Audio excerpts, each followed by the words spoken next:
Hello, we will now begin the graduate seminar for week 15, focusing on conclusion and pastoral greetings, final prayers for equipping the saints, Hebrews 13 verses 18 to 25, Luke Timothy Johnson, Hebrews, a commentary, Louisville, Westminster John Knox Press, 2006, 351 to 361. Welcome to our Advanced Doctoral and Master's Seminar on the Epistle to the Hebrews. Today, we are embarking on a profound intellectual and spiritual journey into part 1 of our foundational academic background for week 15. The title of our first section is, The Obedience of Abraham and the Parabolic Return of Isaac. We are looking deeply at Hebrews chapter 11, verses 17 through 19. The author of the commentary states, like Abel, Abraham makes a sacrifice to God of what is most precious to him, giving back in the most dramatic fashion what he had received dramatically from God's power alone. Let us pause and truly unpack the gravity of this statement. Imagine the agonizing weight placed upon Abraham's shoulders. The cost of Abraham's obedience was not just high, it was absolute. Isaac was not merely a beloved son, he was the exclusive vessel of the divine covenant. The text quotes Genesis 21 directly, "Out of Isaac will your seed be named." Now, consider the intense irony and the severe test of faith occurring here. This divine command comes right after Abraham had already endured the heartbreaking banishment of Hagar and Ishmael. He had staked his entire lineage, his entire hope, his entire identity on the promise of Isaac. And now, the very God who gave this miraculous child to parents who were essentially physically as good as dead, is asking for the child back. The text makes a fascinating grammatical observation here. The commentary points out, Hebrews uses the imperfect tense of the verb, signaling that it was started but not completed. This is not just a dry point of Greek grammar, this is a massive theological revelation. In the eyes of God, and in the theology of the author of Hebrews, the inner disposition, the absolute surrender of the will, constitutes the true sacrifice. Abraham had already sacrificed Isaac in his heart. It was a completed act of faith, even if the physical execution was divinely interrupted. But on what basis could Abraham possibly take such a radical step into the darkness? The text explains that Abraham did this by considering, or reckoning, using the Greek word hegeomai. He calculated, with the mathematics of faith, that the God who could bring life from a barren womb could also bring life from a sacrificial altar. He reckoned that God was powerful enough to raise the dead. His faith was the ultimate proof of things not seen. And because he acted in such monumental faith, the text says he received Isaac back, in symbolic fashion, or in Greek, an parable. The author elaborates, the phrase "and parable" points in two directions. Literally, Abraham got his boy back. God stopped the knife, and they walked down the mountain together. The Jewish philosopher Philo notes that God returned the gift and used the piety of the offerer to repay him. But figuratively, this is a profound resurrection narrative. Isaac had the knife to his throat, he was as good as dead. His survival is a parable, a prefiguration of the ultimate resurrection from the dead that would eventually occur in Jesus Christ. As you reflect on this, consider how every act of radical obedience in our own lives, when we are asked to surrender our Isaacs, is actually a participation in the resurrection power of God. The rescue of Isaac points eternally forward to the full realization of God's power to conquer death itself. Moving forward in our textual analysis, we arrive at the title, The Patriarchal Blessings and Joseph's Eschatological Memory. We are examining Hebrews chapter 11, verses 20 through 22. The commentary notes, the immediate descendants of Abraham are quickly dealt with in 3 sentences, each introduced by the phrase en pistai, meaning by faith. What is absolutely fascinating here is how the author of Hebrews reads the Old Testament. He reads it with a highly selective, theological lens. The text states, each patriarch's faith is defined in terms of an action taken in the present time with a view toward a future realization. The author completely bypasses the scandalous and morally complex parts of the Genesis narrative. He does not mention Jacob deceiving his blind father with the help of his mother Rebekah. He does not care about the geopolitical struggles between Esau and Jacob at this moment. Why? Because the commentary clarifies, Hebrews focuses only on the fact that Jacob's blessings concern the things to come. The Greek word is melanton. Faith is inherently forward-looking, it is anchored in the eschatological future. When Jacob is dying, he blesses the sons of Joseph. What he sees about the future is completely invisible to his physical eyes, which are failing him. He is blessing his descendants regarding a land he will never walk in again. The author quotes the Septuagint translation of Genesis, saying Jacob bowed over the head of his staff. While the Hebrew text says he bowed on his bed, indicating physical exhaustion, the Greek text translates this as an act of profound worship.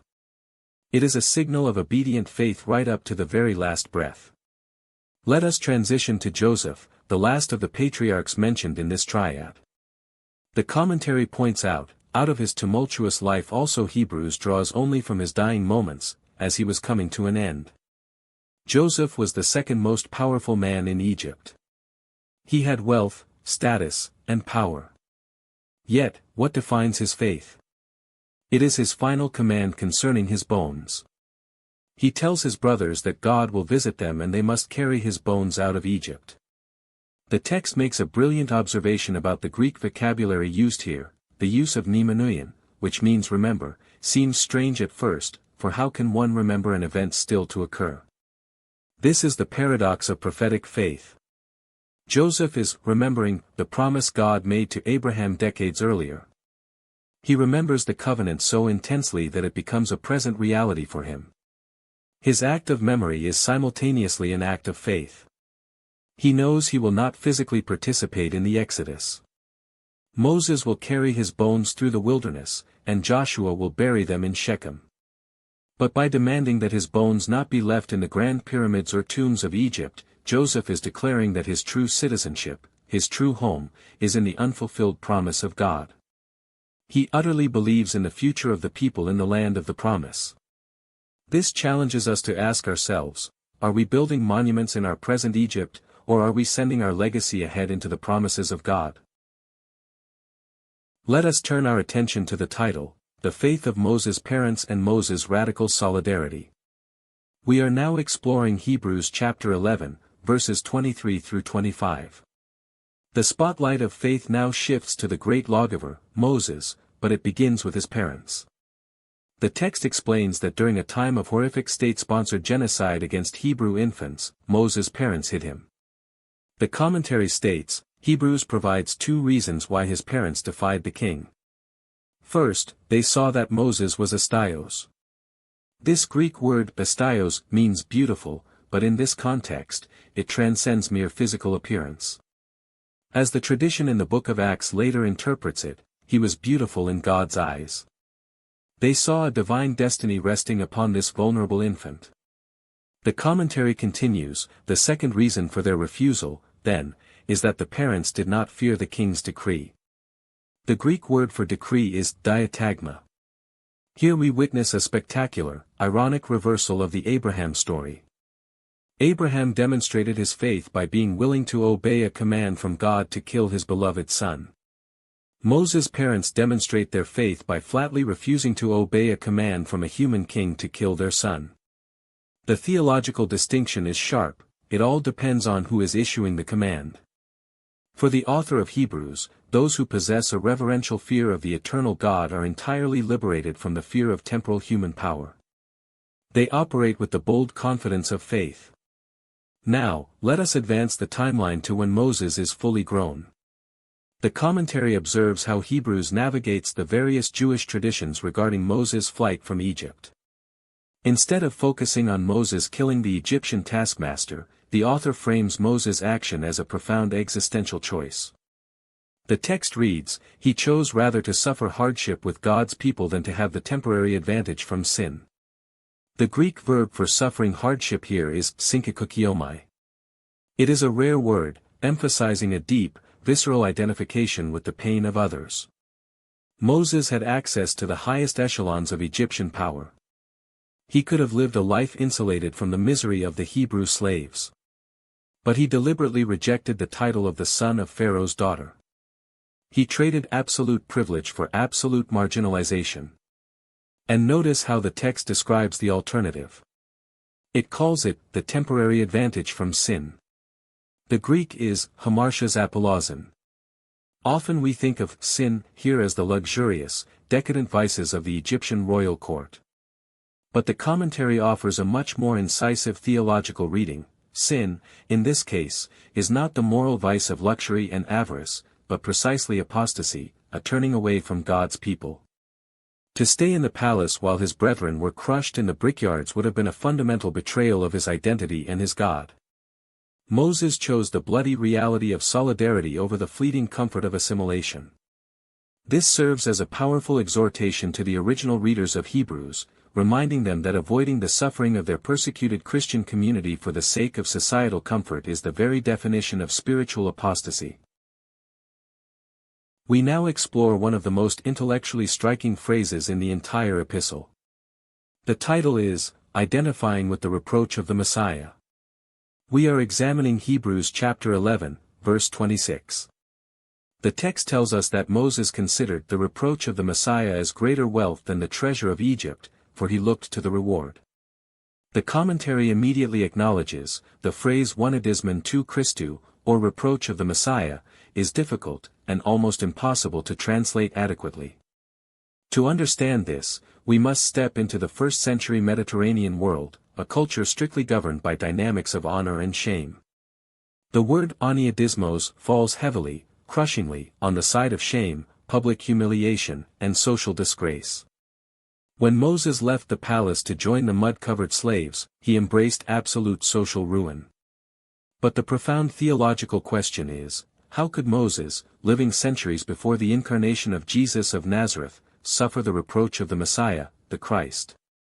The commentary directs our attention to the Psalms, specifically Psalm 88 in the Greek Septuagint, which corresponds to Psalm 89 in our English Bibles. In this psalm, the Davidic king, who is literally the Anointed One, the Christos, is brought low by his enemies. The psalmist cries out that the enemies have taunted your Anointed One. In the biblical worldview, the suffering of God's covenant people and the suffering of God's anointed king are indistinguishable. They are woven into the exact same tapestry of redemption. Therefore, the commentary argues, if Moses took on the reproach leveled at his people, he also took on the reproach leveled at the Messiah about whom the later psalmist would speak. Moses stepped into the stream of messianic suffering long before the Messiah walked the earth. He looked at the vast, glittering treasures of Egypt, the gold, the monuments, the geopolitical power, and he calculated their true worth. He saw that they were ultimately bankrupt. He looked forward to the reward, the Thmistopadosion, the eternal recompense that only God can provide. The author of Hebrews is masterfully holding Moses up as a mirror to his own congregation. These early Christians were experiencing severe social marginalization. They were being publicly mocked, their property was being confiscated, and they were facing the agonizing pressure to return to a safer, more socially acceptable form of religion. The author is essentially telling them, do not be terrified of the shame. Moses willingly chose the shame. Jesus endured the cross, despising its shame.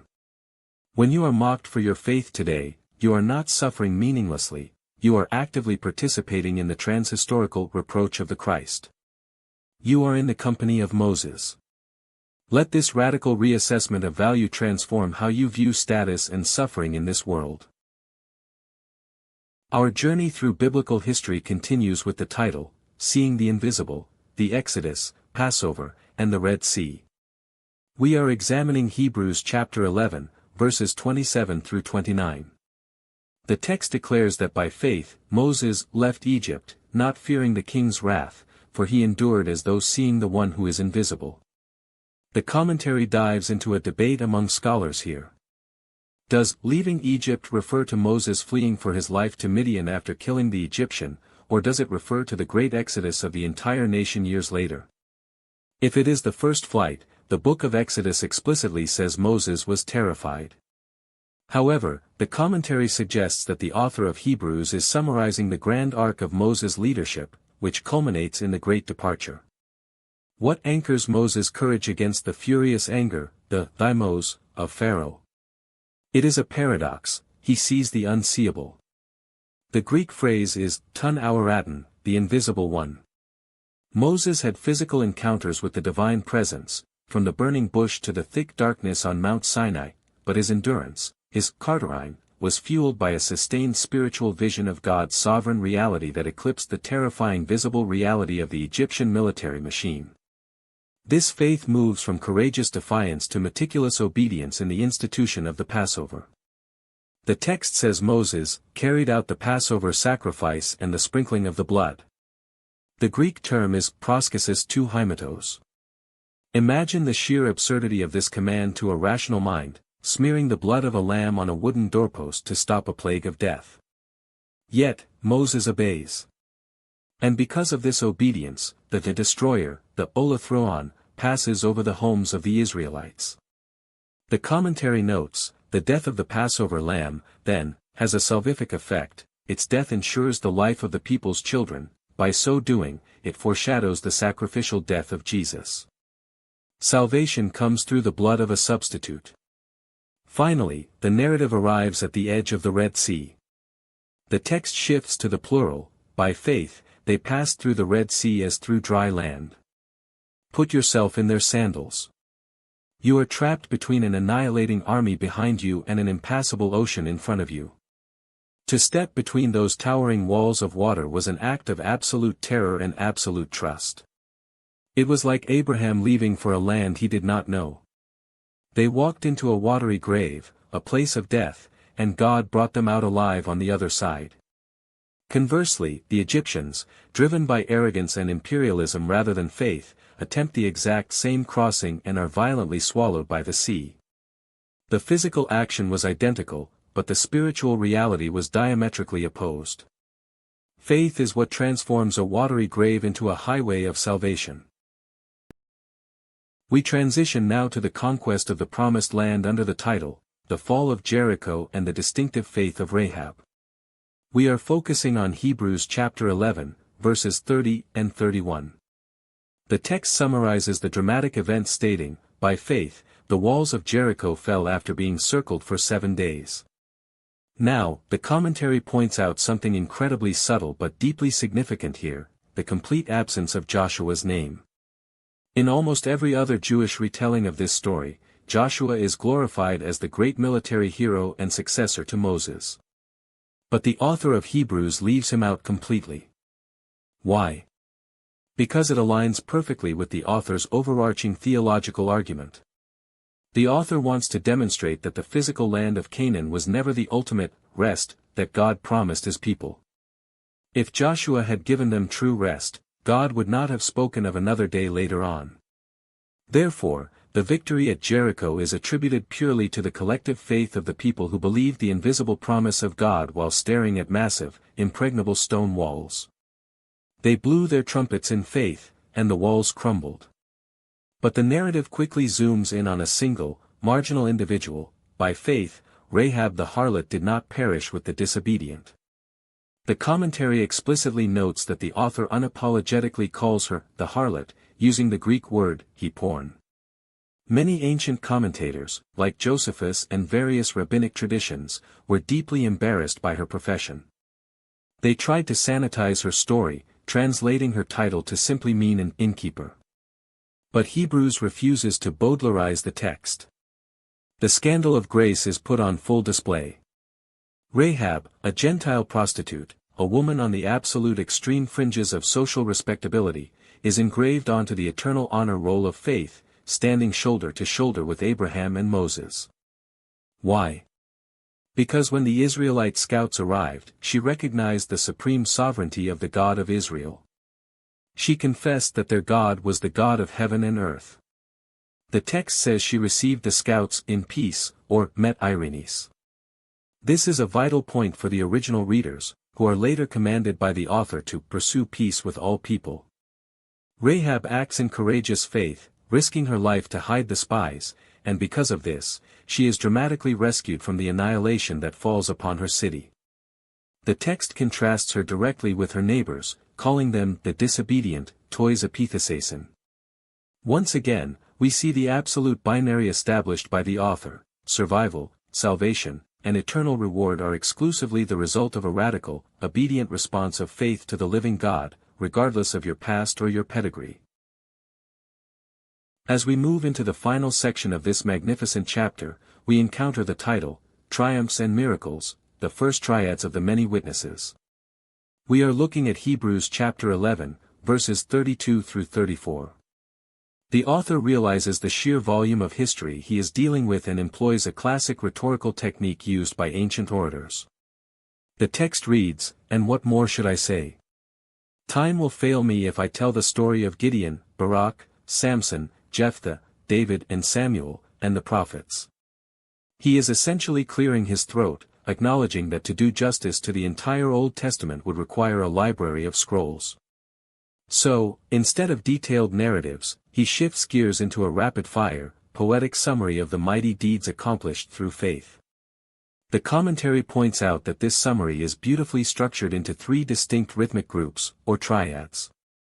The first triad praises positive, aggressive accomplishments.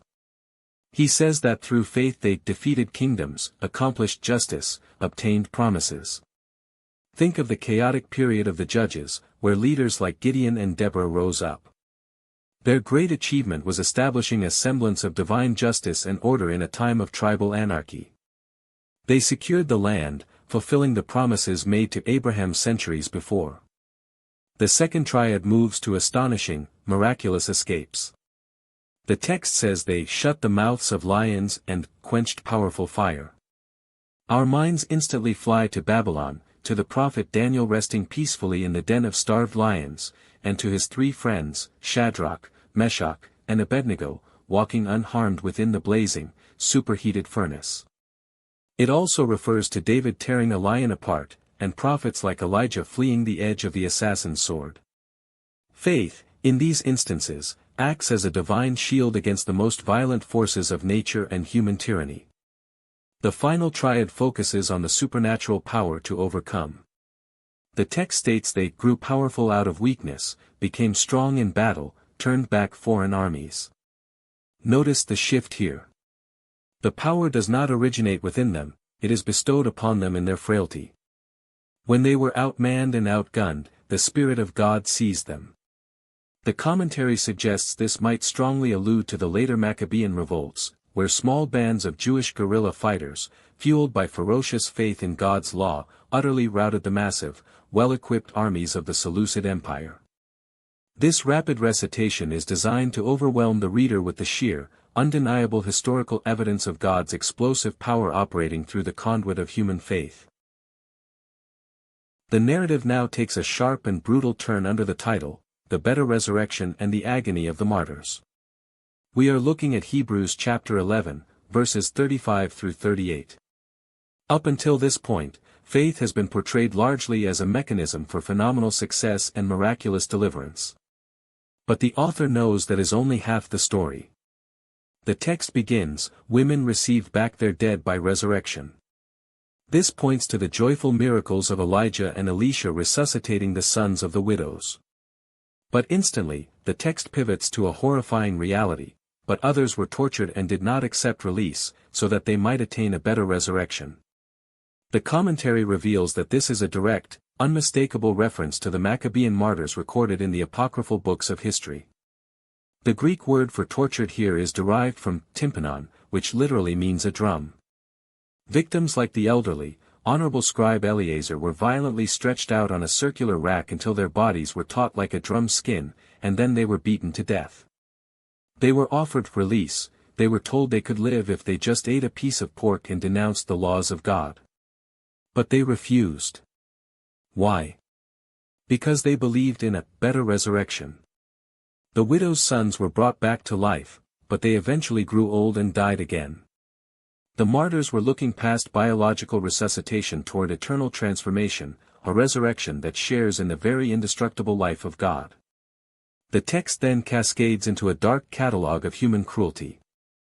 They experienced taunts, whips, chains, and prisons. The author mentions those who were stoned, killed by the sword, and even sawed in half, a gruesome tradition specifically associated with the martyrdom of the prophet Isaiah. These titans of faith were stripped of all human dignity. They were forced out of society, wandering in the deserts and mountains, shivering in sheepskins and goatskins, utterly destitute and oppressed. But right in the middle of this tragic description, the author drops one of the most powerful evaluative statements in all of Scripture: these people of whom the world is not worthy. In the eyes of the Roman elite or the established priesthood, these wandering vagabonds were the scum of the earth. But in the courtroom of heaven, the verdict is completely inverted. The corrupt, compromised world was not even worthy to have these faithful sufferers walk upon its dirt. This is a profound pastoral strategy. The author is looking at his own congregation, who have lost their jobs, their homes, and their reputations because they follow Jesus. He is telling them, when society rejects you and drives you to the margins, you are not failing. You are joining the most elite, exclusive, and glorious company in human history.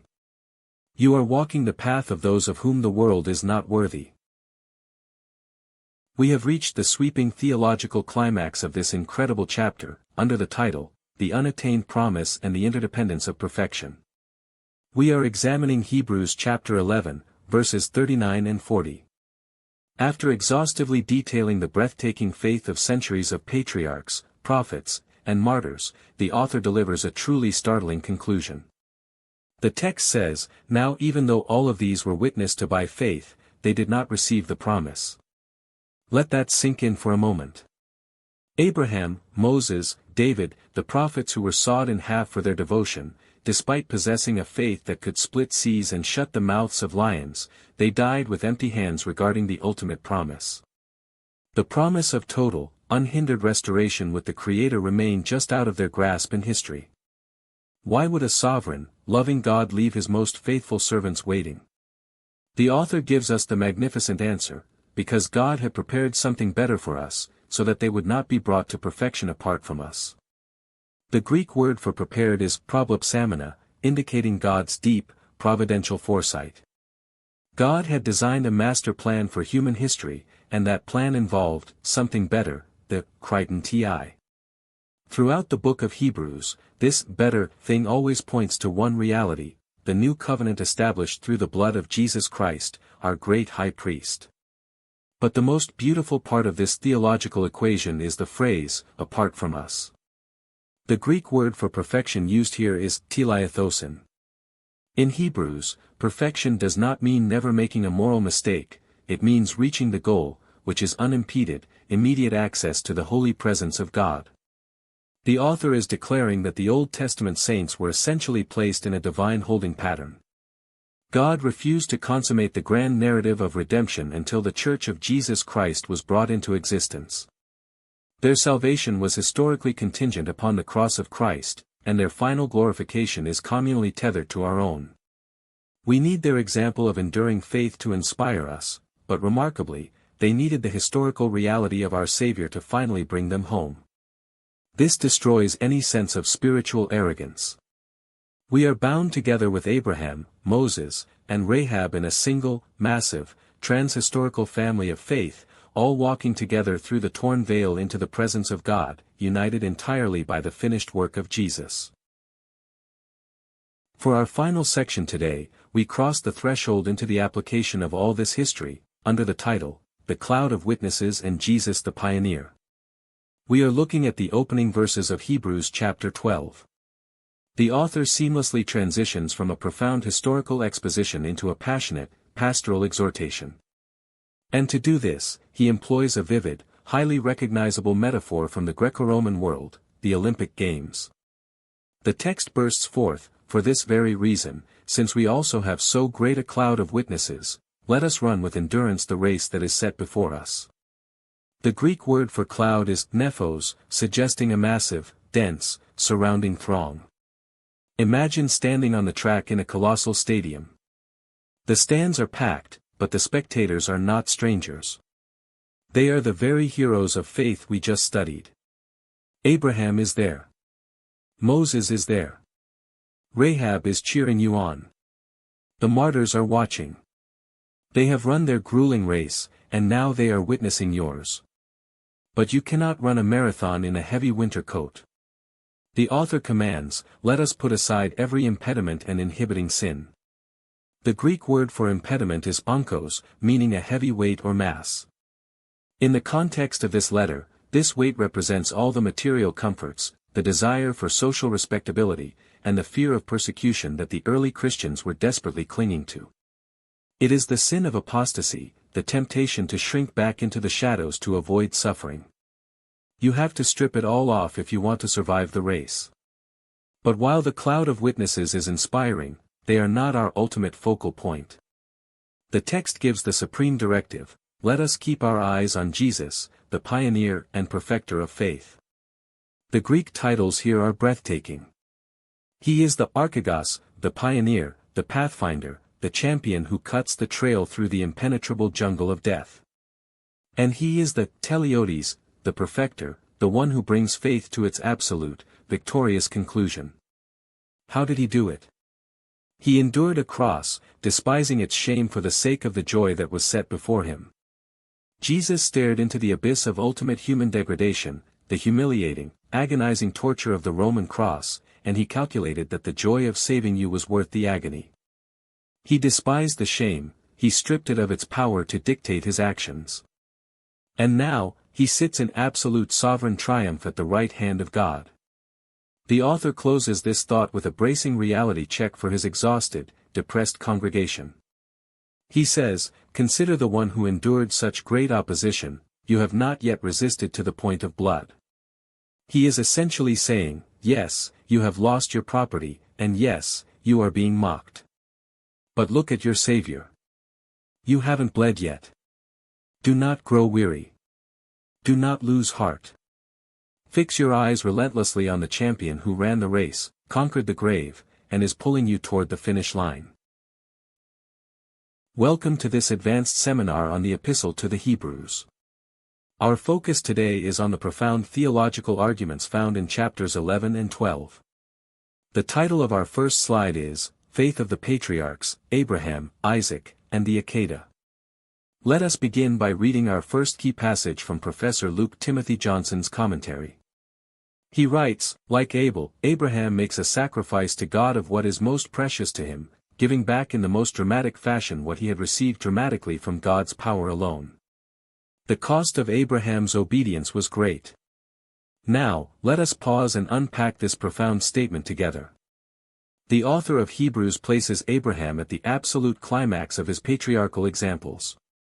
He brings us face to face with the terrifying event known in Jewish tradition as the Akedah, the binding of Isaac. Imagine the sheer emotional and spiritual agony Abraham experienced. God's promise for the future was strictly and exclusively tied to Isaac. God had explicitly declared that out of Isaac your seed will be named. Yet, mysteriously, God demands the life of this very son. The commentary highlights a brilliant grammatical nuance here. Hebrews uses the imperfect tense of the verb when describing the act of sacrifice. This is not just a dry grammatical detail, but a cinematic freeze frame. It clearly signals that the action was started, but it was not completed. The knife was literally raised in the air, the commitment was total, but the fatal strike was miraculously interrupted by God. The most critical element in any sacrifice, as the book of Hebrews consistently insists, is not the mere shedding of blood. Rather, it is the completely obedient disposition of the offerer. Abraham's heart had already made the ultimate sacrifice before the angel ever called out from heaven to stop him. Let us move to our second quotation from the text. The commentary states, the phrase and parabolum points in two directions. Abraham received Isaac back literally, when God stopped the sacrifice and Isaac was able to accompany his father home. But this return is figuratively a resurrection from the dead. Let us delve into the mechanics of this remarkable faith. On what basis could Abraham possibly obey such a paradoxical and heartbreaking command? The author uses the Greek word hymgumai, meaning considering or reckoning. This implies a profound intellectual and spiritual calculation. Abraham reckoned that the God who could bring life from a barren womb, from parents who were effectively as good as dead, could certainly bring life back from the ashes of a burnt offering. It is a radical demonstration of faith as the absolute proof of things not seen. He did not know how God would do it, but he intimately trusted the character of God. Then we encounter the fascinating phrase en parabolum, translated as in symbolic fashion, or figuratively. Professor Johnson rightly points out that this expression works in two distinct directions. Literally, Abraham received his son back safely. But figuratively, it was a genuine resurrection from the dead. Isaac was as good as dead with the sacrificial knife at his throat. Moreover, this ancient rescue points forward like a prophetic arrow across salvation history. It directly foreshadows the ultimate realization of God's power over death, which is the resurrection of Jesus Christ. As we analyze this text, we see clearly that Abraham is not just a moral example from antiquity. He is a pioneering theologian whose actions trace the very contours of the Christian gospel. Faith, therefore, is never a blind leap into the dark. It is a highly calculated trust in the life-giving power of God. By holding up Abraham, the author is telling his weary audience that true faith always costs something dear. Let us turn to the next generation in our study. The title of this slide is, Faith of the Patriarchs, Jacob and Joseph's Dying Visions. Please listen carefully to this first quotation from our commentary. The immediate descendants of Abraham are quickly dealt with in 3 sentences, each introduced by the phrase by faith. Each patriarch's faith is defined in terms of an action taken in the present time with a view toward a future realization. What this means is that the author of Hebrews acts like a master editor. He completely strips away all the dramatic and controversial details found in the original Genesis accounts. For instance, he completely ignores the fact that Jacob won his blessing through a conspiracy with his mother. He also skips over the famous story of Jacob crossing his hands to reverse the blessing on Joseph's sons. Why does he omit these famous details? Because Hebrews is exclusively focused on melantom, the Greek word for things to come. The author points out that Jacob gave this blessing as he was dying. Therefore, what Jacob sees about the future is not something he will ever physically experience himself. His faith is entirely wrapped up in his unwavering trust in God's grand promises for the people of Israel as a whole. This is a faith that successfully transcends the terrifying boundary of personal death. Let me read our second key quotation. Joseph's faith is demonstrated by his remembering and trusting, and acting in light of, the promise of God's visitation to the people. His act of memory is therefore also an act of faith that God could accomplish what he had promised. This brings us to the magnificent figure of Joseph. Out of Joseph's incredibly tumultuous and dramatic life, Hebrews draws entirely from his very last moments, as he was telyatom, meaning coming to an end. Joseph makes his brothers swear an oath to carry his bones up from Egypt when God eventually visits them. The commentary beautifully explains that Joseph's act of remembering the ancient promise given to Abraham is, in fact, an active demonstration of faith. How can one remember an event that has not yet occurred? You can do this only if you possess a faith so deeply rooted in the character of God that a future promise feels as solid and real as a past historical event. Joseph knew he would not participate in the physical exodus, but his detailed instructions regarding his burial bones proved how utterly and completely he believed in the future destiny of his people. For the weary audience of Hebrews, the message is crystal clear. Even if you do not see the ultimate victory in your own lifetime, your faith must remain anchored securely in the unshakable promises of God. We now transition to one of the most towering figures in the Old Testament. The title of our third slide is, Moses' Origins, the Defiant Faith of Parents. Let me read a fascinating quotation from the commentary regarding this text. Hebrews provides 2 reasons why his parents defied the king. First, they saw that Moses was astios. Here, then, we see an ironic reversal of the Isaac story. Abraham showed his faith by his obedience to God, even to the point of killing his son. Moses' parents show their faith by refusing to obey a human edict that would have killed their beautiful son. This implies a massive theological contrast that we must carefully observe. The survival of the great deliverer, Moses, did not begin with his own faith, but with the bold, subversive faith of his parents. The Greek word used here to describe the infant Moses is astios, which means exceptionally beautiful or precious. They looked at this child and recognized that he was far too precious to be surrendered to the genocidal decree of the Egyptian pharaoh. The commentary points out a brilliant literary and theological irony. Earlier, we saw Abraham praised for his willingness to kill his own son because the command came directly from God. Now, we see Moses' parents highly praised for their absolute refusal to kill their son. Why? Because the command came from a corrupt, mortal human ruler. The ultimate difference lies in the source of the authority. Faith recognizes that the authority of God completely overrides the tyrannical decrees of human governments. Our second quotation states, the second reason for their refusal, then, is that the parents did not fear the king's decree. Hebrews considers that those who appropriately fear God will not fear any human power, and will act with the boldness of faith. This is a deeply pastoral and intensely political statement for the original readers of Hebrews. The Greek word for the king's decree is diatagma. To defy an imperial diatagma was to invite immediate torture and execution. Yet, the parents of Moses experienced a holy fear of God that completely swallowed up and neutralized their fear of the human king. When you truly fear the Lord, the terrifying threats of earthly dictators begin to look remarkably small and temporary. The author of Hebrews is engaging in a long Jewish tradition of creatively interpreting the gaps left in the biblical narrative. The original book of Exodus never explicitly states that Moses' parents acted out of faith, but Hebrews confidently extrapolates this detail to teach a vital lesson. For the weary Christians receiving this letter, who were facing intense pressure from the Roman society around them, this historical example was meant to ignite a profound spiritual courage. They are being taught that true faith is inherently defiant against worldly oppression, and it always acts with a holy boldness. Now we move into the adulthood of Moses. The title of this slide is, Moses' Radical Choice, Embracing the Messiah's Reproach. Please direct your attention to our first reading from the text. Moses chose to suffer hardship with God's people rather than the temporary advantage from sin. Sin, in this case, is not the moral vice of luxury and avarice, but precisely apostasy, a turning away from God's people.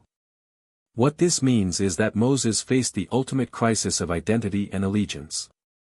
He had been raised in the absolute pinnacle of global power and wealth in the courts of Egypt. Yet, he actively rejected this status. He deliberately chose to associate with a nation of despised slaves.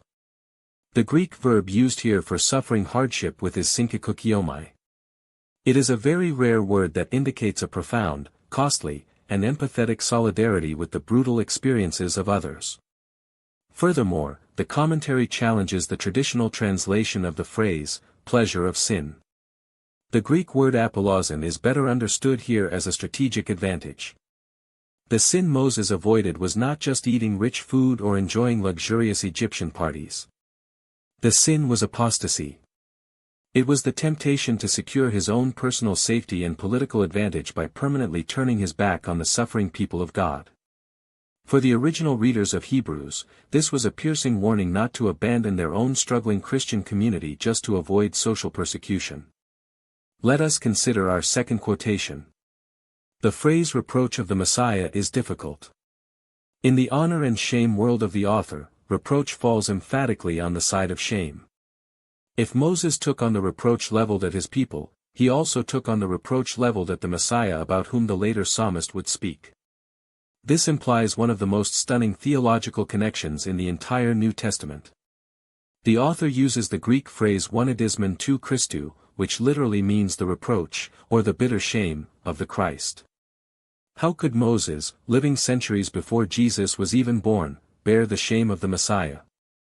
The commentary solves this brilliantly by pointing us to the Psalms, specifically Psalm 88 in the Greek Septuagint. In that psalm, the terrible shame and mockery that falls upon the people of God is equated directly with the mockery that falls upon God's anointed king, the Christ. Because the Messiah is fundamentally united with his people, anyone who willingly steps down from power to embrace the shame of God's people is participating in the very life and sufferings of the Messiah. Moses' choice was not blind idealism. It was a rigorous spiritual calculation. He looked past the blinding gold of Egypt and fixed his eyes upon the invisible, eternal reward that only God can give. By doing this, Moses becomes the perfect model for the Christian disciple who must choose between worldly status and the shameful, yet glorious, path of the cross. We continue tracking the journey of Israel's great deliverer. The title of this slide is, The Exodus Faith, Passover and the Red Sea. Let us listen to our first critical quotation. Moses was capable of acting with such disregard of fear because he persevered as though seeing the one who is invisible. The masculine case makes clear that this is not simply a matter of things not seen, but a seeing of the invisible God. What this means is that Moses possessed a unique, sustaining spiritual vision. The Greek text tells us that Moses refused to fear the fierce anger, or thymos, of the Egyptian king.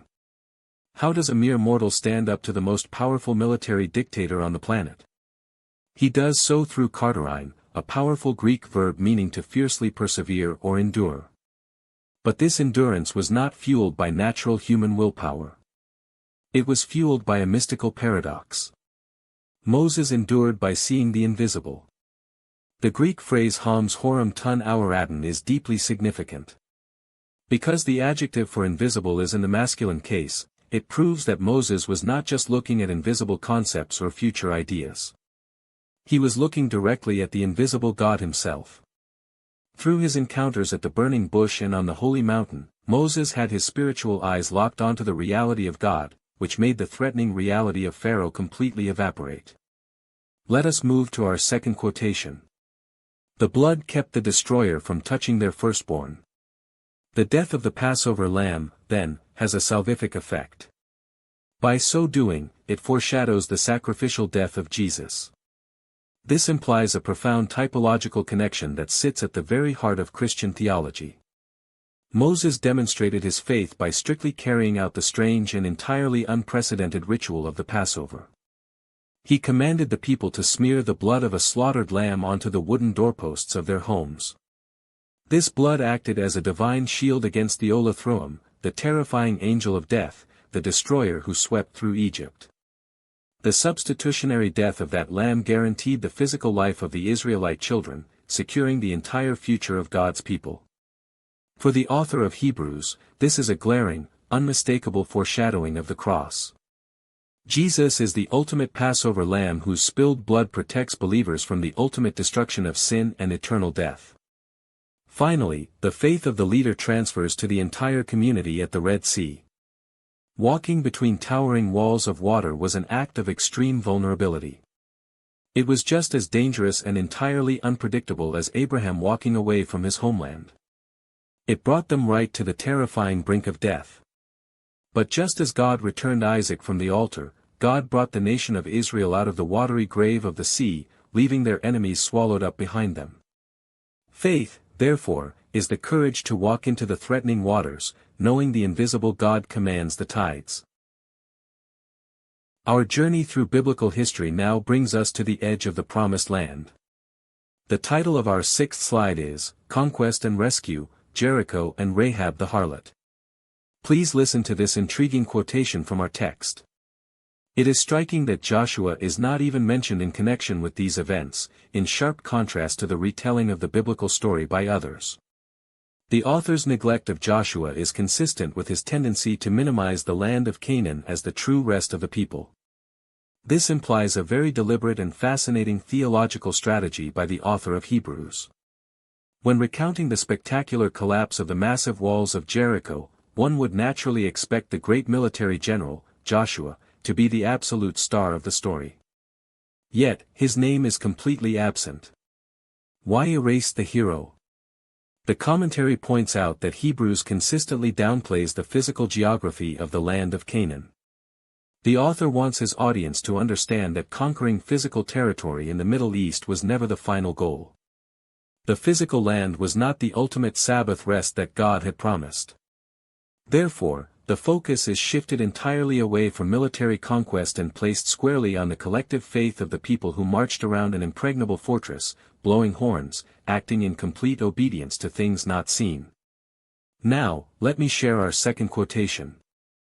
By stating that Rahab did not perish, the author distinguishes her from the unbelievers who did perish in the fall of the city. As in the contrast between Cain and Abel, the reward and punishment are connected to the response of obedient faith. This brings us to one of the most shocking and wonderful inclusions in this entire honor roll of faith. Alongside the great patriarch stands Rahab, who is unabashedly designated in the Greek text as Hempornem, the harlot. While later Jewish traditions often tried to clean up her reputation by calling her an innkeeper, Hebrews embraces her scandalous background to highlight the staggering power of grace and faith. Despite her profession and her status as a pagan Canaanite, Rahab possessed a theological insight that completely surpassed her peers. She confessed that the God of Israel was the true God of heaven and earth. The text notes two beautiful details about her inclusion. First, she received the Israelite spies met Irenems, which means with peace. This makes her a brilliant moral exemplar for the Christian readers of Hebrews, who will later be commanded to relentlessly pursue peace with all people. Second, she is set in ultimate contrast to the rest of her city, who are described as a Pithemsisin, the disobedient, or the faithless. When the walls came crashing down in terrible judgment, the harlot who believed was gloriously rescued, while the respectable citizens who refused to believe perished. Rahab proves definitively that faith is not a matter of a perfect pedigree, it is a matter of a courageous, welcoming response to the living God. We have now reached a breathtaking crescendo in our text. The title of this slide is, Triumphs and Agonies, the Anonymous Heroes of Faith. Let us read our first striking quotation from the commentary. The author praises the accomplishments achieved through faith, the empowerment to overcome given by faith, the endurance of suffering, both physical and emotional, and decisively, the experience of homelessness. What this means is that the author realizes he is running out of time. He cannot possibly tell the full stories of Gideon, David, Samuel, and all the prophets. So, he deploys a magnificent piece of rhetorical artistry. He rapid-fires a series of poetic triads summarizing their deeds. He speaks of those who shut the mouths of lions, a clear reference to the prophet Daniel. He speaks of those who quench the power of raging fire, evoking the three young men in the blazing furnace. These are spectacular, miraculous escapes that showcase the raw, aggressive power of God at work in the physical world. But then, the text executes a sudden, violent pivot. Let me read our second quotation. The author wants to argue that such resuscitations are a parable for a more profound sort of resurrection, by which God elevates them to a share in God's own life. This is the better resurrection for which those who were being tortured held out. This implies a profound theological shift from worldly victory to worldly defeat. The text mentions women receiving their dead back to life, like the miracles of Elijah and Elisha. But mere resuscitation just defers death, you eventually die again. The author contrasts this with a Kritonos Anastasiums, a vastly better resurrection. To illustrate this, he points directly to the horrific stories of the Maccabean martyrs from the period between the Testaments. The text says they were tortured and refused release. The terrifying Greek word used here is tympanon. It refers to a brutal instrument of torture resembling a drum, where victims were stretched out until their bodies broke. Why would an elderly scribe like Eleazar, or a mother with her 7 sons, willingly submit to the tympanon when they could easily have compromised and lived? Because their faith calculated that sharing in God's eternal life through a better resurrection was infinitely superior to a few more years of compromised life on earth. The list accelerates into pure agony. They faced mockery, whips, chains, and prisons. They were stoned to death. They were literally sawn in half. They were stripped of their wealth and forced to wander the deserts dressed in raw sheepskins and goatskins. They were totally destitute. Yet, the author delivers one of the most stunning verdicts in all of Scripture. He declares that they were people of whom the world was not worthy. The Roman society around the readers of Hebrews looked at marginalized, suffering Christians and deemed them worthless outcasts. But God's Supreme Court completely reverses that judgment. The corrupt, violent world was simply not worthy to host such magnificent giants of faith. Even as they wandered physically homeless, their spiritual compass was pointing perfectly true toward the city of God. We now arrive at the brilliant theological conclusion to chapter 11. The title of this slide is, The Intertwined Destinies, Waiting for Perfection. Listen closely to this first profound quotation from the text. Now he states of the ancient heroes, they did not receive the promise. The promise, in short, remains to be received by both the ancient and the present people of faith. The heroes of old did not receive it even though they were witnessed to by faith. What this means is that we are faced with a jarring and painful paradox. We have just spent considerable time reviewing the most magnificent, blood-stained honor roll of faith in human history. Men and women who conquered kingdoms, stopped lions, and endured the horrific torture of the rack. Yet, the author plainly declares, Buki Kamisanto tem Evangelion, they did not receive the promise. How can this possibly be? How can such staggering faith go unrewarded in their lifetimes? The answer lies in the massive, sweeping architecture of God's redemptive plan. The author is drawing a vital connection between his exhausted first-century readers and their glorious forebears. Let me read our second quotation to explain this. The promise, therefore, is not simply for us, it is for all these as well, so that they would not be brought to perfection apart from us. This implies a breathtaking cosmic solidarity across all of time. The text says that God had foreseen, or prolepsamena, something far better for us. Because God is the masterful orchestrator of history, he intentionally delayed the ultimate consummation of the promise. Why? Because he refused to let the story end until the entire family was gathered. He refused to let Abraham, Moses, and the martyrs cross the final finish line without us. The ancient heroes are currently in a state of suspended anticipation. The Greek verb used here is teleomthemsin, meaning to be brought to perfection. In the unique vocabulary of Hebrews, perfection does not mean achieving flawless moral behavior. It means achieving complete, unhindered access to the holy presence of God. This ultimate access was structurally impossible under the old animal sacrifices. It only became possible through the faithful death, the spilled blood, and the triumphant resurrection of the great high priest, Jesus Christ. Therefore, the heroes of the Old Testament could not achieve this perfection apart from the era of the New Testament. The author is essentially telling his discouraged readers, do not give up now. The greatest saints of antiquity are waiting on you. Your endurance today is the final missing puzzle piece that unlocks the perfection of the entire people of God, from righteous Abel all the way to the present day. Before we move into chapter 12, we must take a brief analytical detour. The title of this slide is, Excursus, the Grand Tradition of Israel's Heroic Recitals. Listen to this fascinating insight from the commentary regarding the literary form of Hebrews 11. In these Hellenistic Jewish writings, we see a shift from recitations that focus on the people as a whole, to a focus on individuals as moral exemplars for the readers. What this means is that the author of Hebrews did not invent this style of writing out of thin air. He is actively participating in a beloved and ancient literary tradition.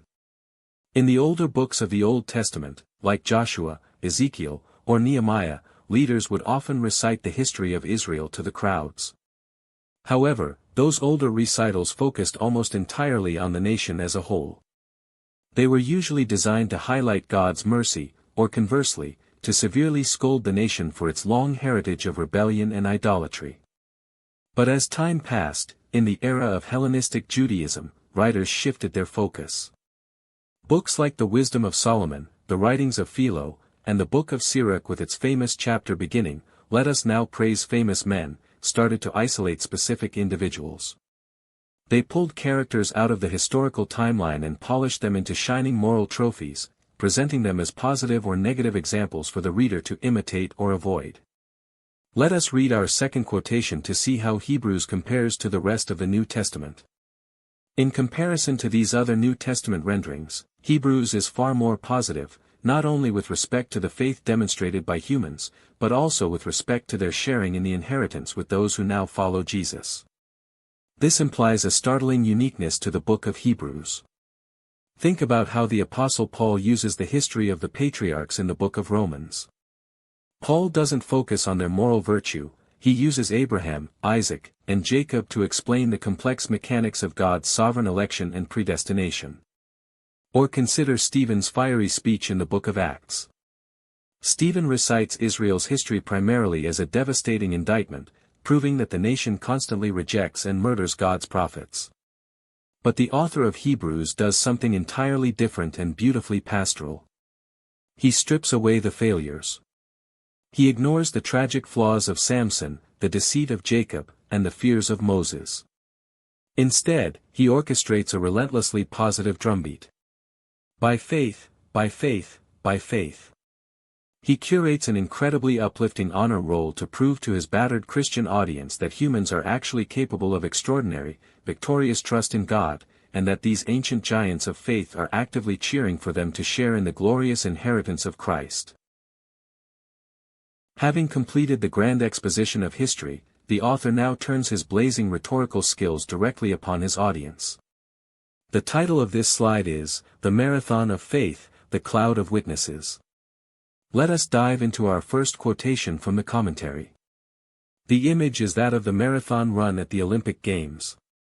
The runners begin far away from the city in some remote place, move through growing crowds and greater fatigue, and finally emerge in the stadium before a massed assembly of spectators. What this means is that the author is employing a powerful and instantly recognizable cultural metaphor. In the Greco-Roman world, the athletic games were the ultimate display of endurance and glory. The Christian life is not portrayed as a casual evening stroll, it is a grueling, exhausting, long-distance marathon. You start out in isolation, pushing through terrible fatigue and pain. But as you approach the finish line, you suddenly enter a massive, roaring stadium. The author calls the crowd in the stanza nephos of witnesses. This Greek word for cloud is used nowhere else in the New Testament. It describes a crowd so massive, so dense, and so tightly packed that it looks like a dark, towering thundercloud rising up the stadium bleachers. But crucially, these witnesses, or martyrs in Greek, are not just casual spectators eating snacks while watching you suffer. They are the battle-scarred veterans of chapter 11. They are Abraham, Moses, Rahab, and the bleeding prophets. They are the ones who have already run the exact same agonizing course and have received God's absolute approval. They are testifying to you that the finish line is real and the reward is entirely worth the pain. Let me read our second quotation regarding how we must run. They must prepare by divesting themselves of anything that might hold them back. The weight is once more metaphorical, standing for moral qualities that might impede their growth in faith. This implies a radical and ruthless spiritual minimalism. Before a Greek athlete stepped to the starting line, they practiced apathemenoi. They literally stripped off their heavy outer cloaks, and sometimes ran entirely naked, to ensure zero wind resistance. The author commands the church to cast off every onkos, a rare Greek word meaning a massive bulk, weight, or impediment. In the context of Hebrews, what exactly is this heavy weight? It is not necessarily a scandalous moral sin. A weight can be anything that slows down your spiritual momentum. It is the deep attachment to your comfortable property, your desperate craving for social honor, or your obsessive desire for personal safety.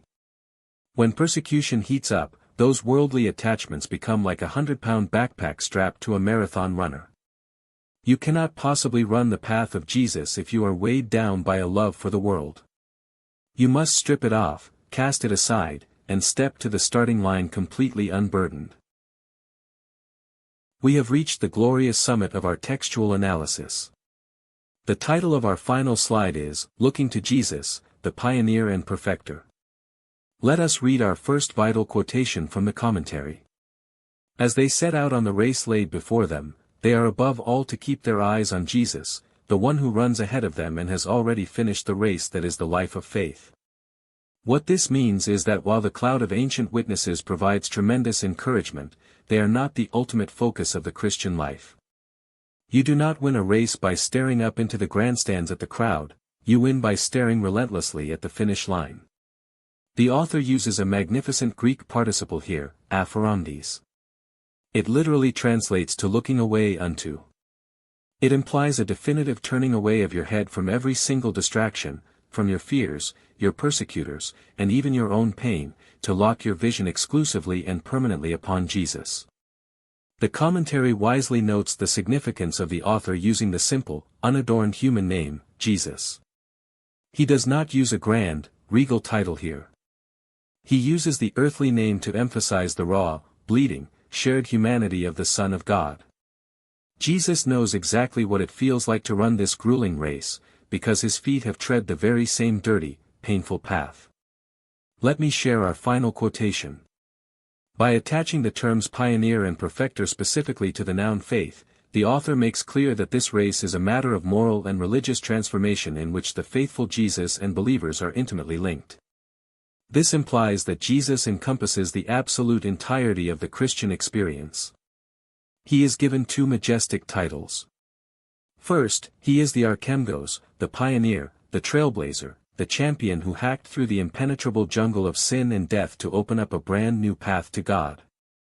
Second, he is the Teleontons, the perfecter, the finisher, the one who successfully crossed the ultimate finish line and sat down in triumphant rest at the right hand of the throne of God. The text reminds us that Jesus endured the cross, deliberately despising its shame. In a first-century culture obsessed with honor and reputation, the cross was the absolute zenith of utter degradation and public humiliation. Yet, Jesus looked at that horrifying shame, despised it as powerless, and endured the agony for the sake of the joy set before him. For a weary, battered congregation facing the confiscation of their property and vicious public mockery, this is the ultimate pastoral comfort. Do not grow weary. Do not lose heart. Fix your eyes upon the trailblazer. If the pioneer of our faith conquered the devastating shame of the cross to reach the joy of the throne, then we, by tightly following in his footsteps, will certainly share in his eternal, unshakable victory. Welcome to the third and final part of our seminar, Conclusion and Application. Today, we delve into the climactic pastoral applications of faith in the Epistle to the Hebrews. The title of our first slide is, Part 3, Conclusion and Application, Abraham, Isaac, and the Parable of Resurrection. The author of Hebrews writes that by faith Abraham, when put to the test, offered up Isaac. Luke Timothy Johnson notes, like Abel, Abraham makes a sacrifice to God of what is most precious to him, giving back in the most dramatic fashion what he had received dramatically from God's power alone. Let us pause and deeply reflect on the magnitude of this statement. The very child through whom God's magnificent promises were to be fulfilled was placed on the altar. Abraham was previously commanded to banish Ishmael, which already seemed exceedingly harsh to him. Having staked absolutely everything on the promise given through Isaac, it suddenly appeared as though God was taking it all away. Yet, Abraham's obedience was unwavering. In the Greek text, Hebrews uses the imperfect tense of the verb for sacrifice. This grammatical choice is deeply significant. It signals that the act was initiated but intentionally halted by divine intervention. The most critical element in any sacrifice, as the author continually reminds us, is the obedient disposition of the one offering it. Abraham's faith was an extraordinary proof of things not seen. He engaged in a radical act of obedience, not knowing where it would lead, relying solely on his reckoning that God was powerful enough to raise the dead. Because Abraham acted in absolute faith, the text tells us he received Isaac back in a symbolic fashion or in parable. This profound phrase points in two magnificent directions. First, he literally received his son back when the angel stopped his hand. But second, and far more importantly for the Christian reader, this return is figuratively a resurrection from the dead. With the sacrificial knife at his throat, Isaac was as good as dead. This ancient deliverance points forward immutably to the full realization of God's power to bring life from death, which is ultimately fulfilled in the glorious resurrection of Jesus Christ.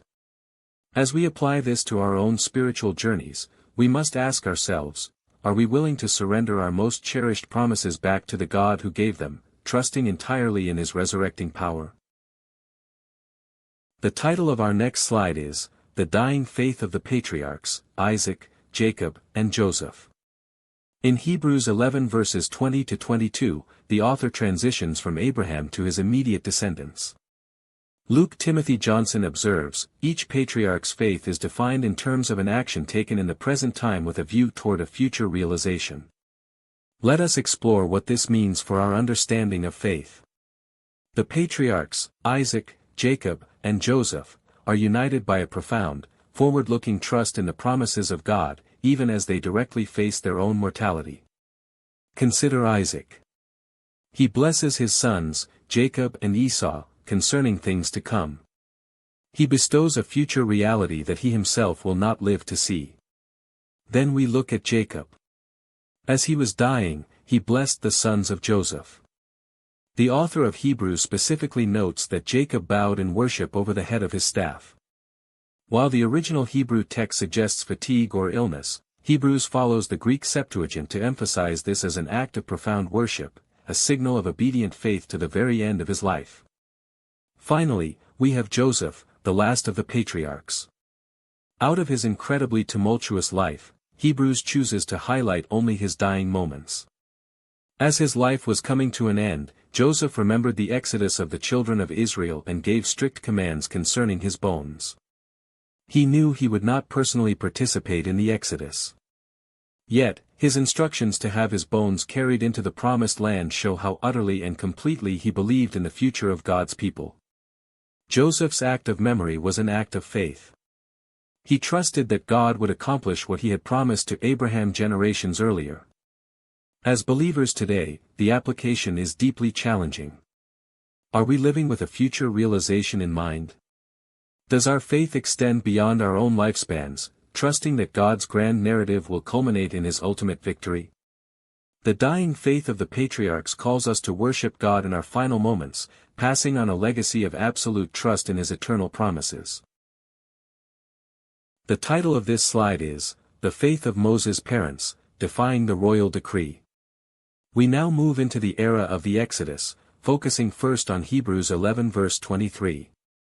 The author states that by faith, when Moses was born he was hidden for 3 months by his parents. Let us quote the commentary. Moses' parents show their faith by refusing to obey a human edict that would have killed their beautiful son. The difference lies in who gave the command, God or humans. Here, we see a fascinating and ironic reversal of the Abraham and Isaac story. Abraham demonstrated his faith by his absolute obedience to a divine command, even when it meant sacrificing his son. In stark contrast, Moses' parents demonstrate their faith through civil disobedience, by completely refusing to obey a royal, human edict that demanded the death of their child. The text tells us they saw that Moses was a beautiful child, but more importantly, they did not fear the king's decree. In the ancient world, defying the Pharaoh was tantamount to a death sentence. Yet, the author of Hebrews considers that those who appropriately fear God will never cower before any earthly, human power. They act with the boldness of faith. This historical gap is interpreted powerfully. The parents' courage is inextricably linked to their profound trust in God's sovereignty. They recognized that the child was precious, and they prioritized divine preservation over imperial law. For our modern application, this challenges us to evaluate our own allegiances. When the demands of human authorities or cultural norms directly conflict with the ethical mandates of the kingdom of God, do we possess the boldness to resist? Faith often requires making hard, dangerous choices.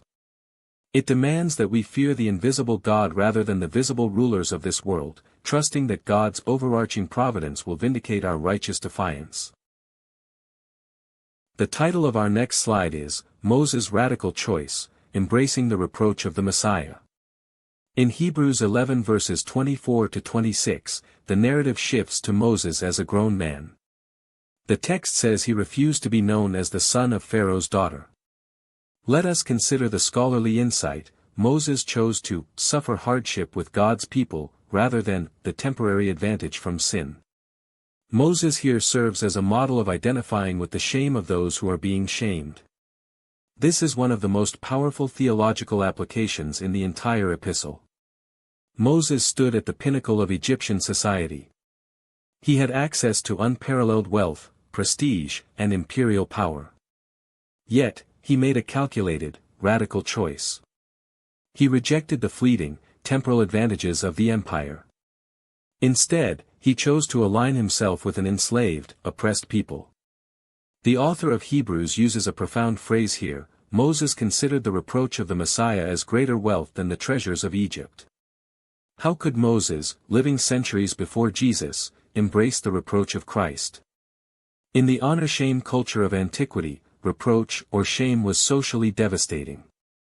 But just as the anointed kings of Israel suffered scorn from their enemies, Moses took upon himself the suffering of God's chosen people, perfectly prefiguring the ultimate suffering of Jesus Christ on the cross. Moses identified with the marginalized. He looked past the immediate allure of Egyptian luxury and set his gaze on the eternal reward. This speaks directly to the original audience of Hebrews, who were experiencing their own shame, loss of property, and marginalization for following Jesus. Moses becomes the ultimate paradigm for them, and for us today. In our own application, we must ask, are we willing to step outside the camp and bear the shame of Christ? Will we reject the temporary comforts of a sinful, self-centered life in order to stand in unbreakable solidarity with the suffering and marginalized people of God? The title of this slide is, Seeing the Invisible, the Passover and the Red Sea Crossing. We continue analyzing Moses' magnificent journey in Hebrews 11 verses 27 to 29. The text tells us that by faith, Moses left Egypt, not fearing the king's wrath. Let us quote Luke Timothy Johnson: Moses was capable of acting with such disregard of fear because he persevered, as though seeing the one who is invisible. This concept of seeing the invisible God is absolutely central to the theology of Hebrews. Faith is defined early in the chapter as the proof of things not seen. Moses was constantly dealing with the terrifying, visible reality of an angry Pharaoh and a fiercely powerful Egyptian army. Yet, his endurance was anchored in a higher, invisible reality. Because he saw God, he instituted the Passover sacrifice and the sprinkling of the blood. Why? So that the divine destroyer would not touch the firstborn of Israel. The blood of the lamb had a spectacular salvific effect, ensuring the physical life of the people's children and the historical future of the nation itself. This powerful ritual unmistakably foreshadows the sacrificial death of Jesus, whose blood eternally saves humanity. Furthermore, the author notes that the Israelites passed through the Red Sea as if walking on dry land. Walking into the midst of towering walls of water was an act of profound vulnerability. They did not know exactly where they were going, and the sea presented an imminent threat of death. But just as God delivered Isaac from the sacrificial altar, God delivered the Israelites from the watery grave, swallowing up the hostile Egyptian army in the process. True faith involves stepping into the terrifying unknown, whether it is confronting an angry monarch or a raging sea. As we apply this to our lives, we are reminded that our endurance is only sustainable when we fix our spiritual eyes on the invisible Creator. When we trust in the protective blood of the true Passover lamb, we can walk confidently through our own impossible circumstances, assured of our ultimate deliverance. The title of our next slide is, The Impregnable City and the Faithful Outsider, Jericho and Rahab. In Hebrews 11 verses 30 to 31, the author swiftly covers the first monumental events in the Promised Land. Let us look at the commentary. The rescue of her and her family will be a rescue of her soul from death. By making explicit that Rahab had received the scouts with peace, the author enables her to be seen also as an example to the hearers. It is utterly fascinating that Joshua, the great military leader of the conquest, is completely omitted from this specific account. Instead, the focus is entirely on the collective faith of the people and the individual faith of a marginalized woman. The massive walls of Jericho, seemingly impregnable and invincible, fell not by military siege or human ingenuity, but by faith. The people believed the invisible promise of God, marched around the city for 7 days, and watched the walls miraculously crumble. But the narrative quickly zooms in on Rahab. She is unabashedly designated as the harlot. Yet, she is the second woman, alongside Sarah, explicitly named in this prestigious honor roll of faith. Rahab was a Canaanite, an outsider, and a woman of profound social stigma. However, she did not perish with the disobedient because she demonstrated authentic faith. She had heard of God's wonders and confessed that the Lord is God in heaven above and on earth below.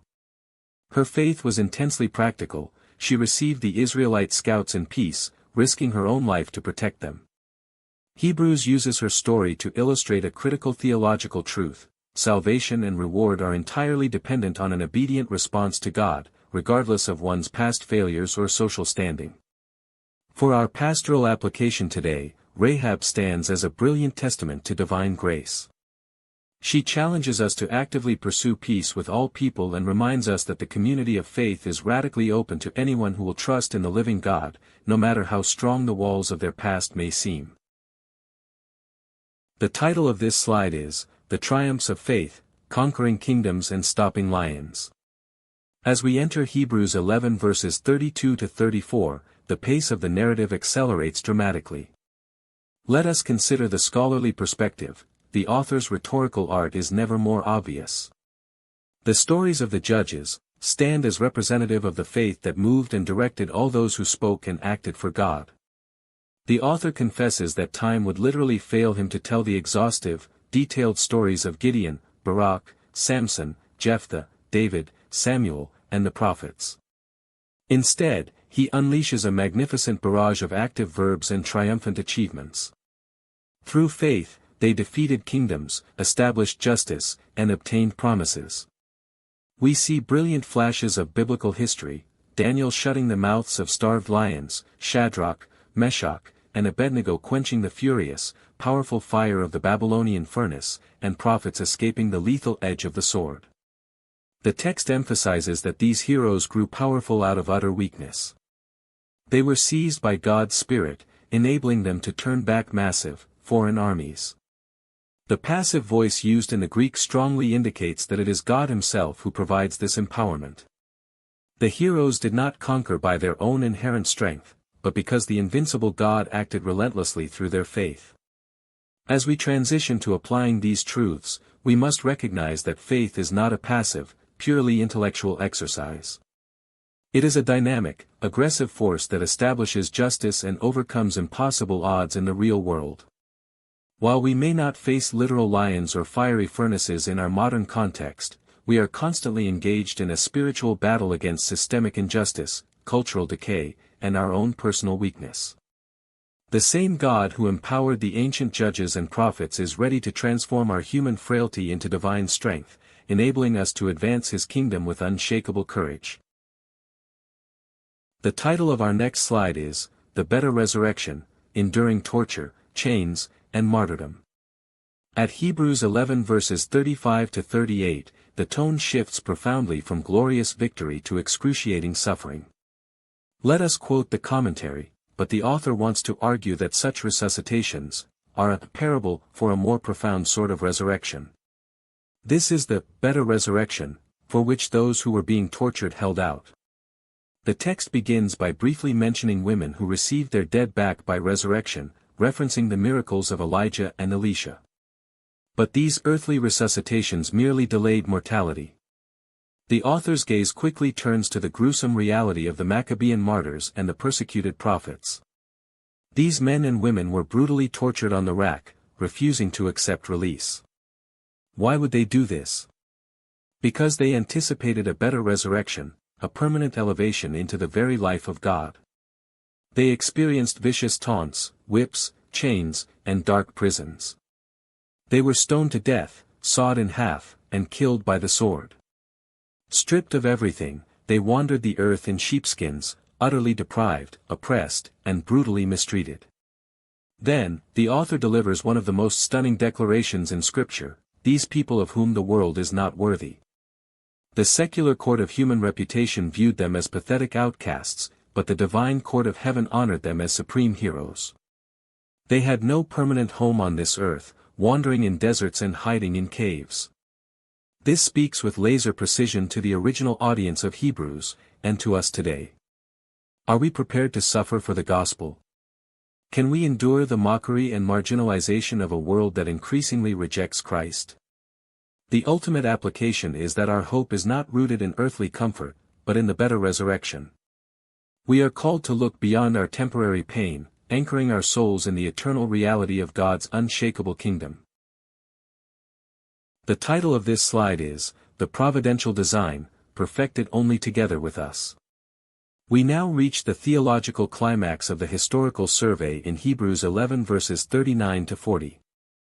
Let us delve into the text. God's providential design includes the faithful of the past with those of the present. God has prepared something better for us, so that they would not be brought to perfection apart from us. This is a breathtaking, mind-expanding conclusion. After praising the extraordinary endurance and triumphs of these ancient heroes, the author drops a theological bombshell. Despite all their immense faith, they did not receive the ultimate promise during their earthly lifetimes. The grand promise, the permanent, unhindered access to the presence of God, remained unfulfilled under the Old Covenant. Why would God delay this glorious reality? The author reveals a magnificent providential design. God had prepared something better for the current generation of believers, and by extension, for us today. This something better is the life-giving, new covenant established completely through the sacrificial death and victorious resurrection of Jesus Christ. The ancient heroes could not be brought to absolute perfection, meaning full spiritual access to God, apart from the redemptive work of Christ and the completion of the global community of faith. We are inextricably bound together across time. The patriarchs, the prophets, the martyrs, and the modern church are all participants in a single, unified redemptive narrative. They ran their leg of the historical relay race, but they are waiting for us to cross the finish line with Jesus as our great high priest. As we apply this to our seminar's focus on pastoral application, we must cultivate a profound sense of historical continuity. We are not isolated individuals fighting lonely spiritual battles. We are the crucial, living link in a multimillennial chain of faith, destined to share in the glorious inheritance alongside Abraham, Moses, and every saint who has ever lived. The title of our next slide is, The Marathon of Faith, Surrounded by a Cloud of Witnesses. Hebrews chapter 12 begins with a powerful, dynamic exhortation. Let us quote Luke Timothy Johnson's analysis. The image is that of the marathon run at the Olympic Games. To speak of a cloud of witnesses simply adds another metaphorical layer. Having vividly described the heroes of the past, the author now places the readers directly onto the track of a massive athletic stadium. We are no longer mere readers of ancient history, we are active participants in the ultimate marathon of life. The stands above us are packed with a dense, majestic cloud of witnesses. These are not passive spectators munching on snacks, these are the very martyrs, prophets, and patriarchs we just studied. They have run this agonizing race, they have endured the hostility of the world, and their lives stand as a blazing testimony that faith in God is never misplaced. Because we are surrounded by such an immense legacy of triumphant endurance, the author commands us to take radical action. We must deliberately put aside every impediment and inhibiting sin. Just as an Olympic runner strips off heavy training gear to run completely unhindered, we must ruthlessly eliminate anything that bogs down our spiritual momentum. This might be literal sin, or it might simply be a comfortable lifestyle, a distraction, or a deep-seated fear of persecution that prevents us from radical obedience. We are commanded to run with endurance the race that is set before us. This is not a brief, effortless sprint, it is a grueling, lifelong marathon that requires immense stamina and unwavering focus. The pastoral application here is urgent. What weights are you currently carrying? What hidden sins are tangling your feet? We are called to shed the heavy baggage of the world and run with everything we have toward the finish line of God's eternal kingdom. The title of this slide is, Keeping Our Eyes on Jesus, the Pioneer and Perfecter of Faith. We now arrive at the absolute epicenter of the author's exhortation in Hebrews 12 verses 2 to 3. Let us quote the scholarly insight, as they set out on the race laid before them, they are above all to keep their eyes on Jesus. By attaching the terms pioneer and perfecter specifically to the noun faith, the author not only brings to a climax the exposition, but also makes clear that this race is a matter of moral and religious transformation. The great cloud of witnesses in the stands is incredibly inspiring, but they are not our ultimate focus. If we stare at the crowd, we will stumble on the track. We must fix our gaze exclusively, intensely, and permanently on Jesus. He is the Archegos, the pioneer who brilliantly blazed the trail of faith, and he is the Teleotes, the perfecter who successfully completed the race and crossed the heavenly finish line. How did he do it? The text says he endured the cross, despising its shame, for the sake of the joy that was set before him. Jesus experienced the most agonizing physical torture and the most humiliating public shame imaginable in the Roman world. Yet, he actively despised that shame. He considered it completely insignificant compared to the glorious joy of redeeming humanity and returning to the Father. Because of his flawless obedience, he has taken his seat at the absolute center of cosmic power, the right hand of the throne of God. The author pleads with the weary readers, consider him. Think deeply about the brutal opposition Jesus faced from sinners. Why? So that you will not become weary, discouraged, or completely dispirited in your own souls. When our pastoral ministries feel impossibly difficult, when the cultural opposition becomes fierce, and when our energy is entirely depleted, our primary survival strategy is Christological focus. By gazing upon the bleeding, triumphant Jesus, we receive the supernatural endurance required to keep putting one foot in front of the other. The title of our next slide is, Divine Discipline, Enduring Suffering as an Education in Sonship. We move into Hebrews 12 verses 4 to 11, where the author provides a crucial pastoral paradigm for understanding pain. The text reads, "And have you completely forgotten the exhortation that is addressed to you as sons? My son, do not neglect the Lord's instruction." As believers face fierce cultural opposition, it is profoundly easy to interpret suffering as a sign of God's abandonment or his angry punishment. The author violently shatters this misconception. Drawing upon Proverbs chapter 3, he reframes their suffering as divine paideia, which translates to discipline, instruction, or a rigorous moral education. God is not punishing them as a wrathful, unpredictable judge, he is actively training them as a deeply loving father. The text boldly declares, "The Lord instructs the one he loves, and applies the whip to every son he accepts." If we never experience the painful, refining fires of divine discipline, the author warns that we are not true, legitimate children, we are spiritual orphans left entirely to our own destructive devices. Our earthly fathers disciplined us as they thought best, and we respected them. How much more should we joyfully submit to the Father of spirits, whose discipline is executed with absolute perfection?